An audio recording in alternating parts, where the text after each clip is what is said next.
It's Brian Preston, the Money Guy. All right, we've got a question from Sirenai. He says, in your opinion, what percentage of retirement savings should be completely liquid upon retirement, like cash in a savings account? Got it. Versus stocks, bonds, investments? Oh, man, that's a really, you'd think that'd be an easy question.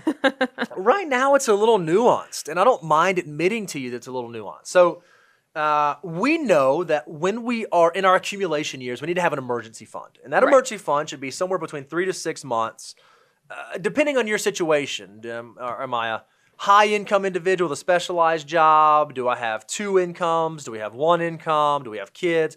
All of those things inform whether you should be a 3-month or a 6-month emergency reserve person. However, when you switch from accumulation, building the pile of money, to decumulation, which is either dwindling or maintaining the pile of money, we think that you should have more than 3 to 6 months of living expense. You should have an emergency reserve that is likely somewhere between, and this is a wide range, 12 months to 36 months of living expenses. Now, here's what actually happens in practice. We do think that we want you to stay liquid in terms of true cash somewhere around 12 months of living expenses, right? So if your emergency fund was 6 months, when you retire, when you reach financial independence, we'd love for you to have 12 months of living expenses in cash.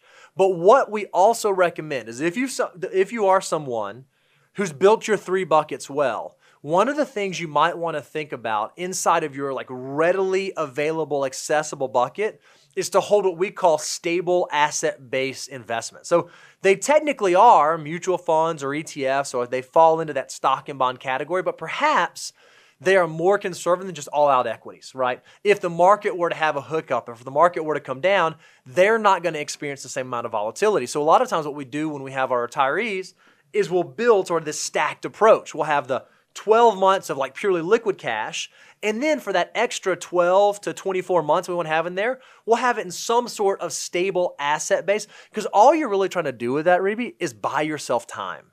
What you don't want to have happen is you retire on December 31st of 2007, and you're like, yes, retirement is going to be awesome. And then 2008 happens. Yeah. And the market tanks, and then you have to start pulling them. Well, what you have is if you have those cash and those stable asset-based investments, you give yourself a good 2 to 3 years for the market to recover, for your asset values to build back up to where they were, so you're not having to sell at the world's worst time. The nuance there is that right now with interest rates, just holding 36 months in straight up cash, earning maybe 0.5% if you're super lucky, isn't the most wonderful thing. So that's why we think you ought to have a little more nuanced approach when you get to financial independence, when you get to retirement. Great.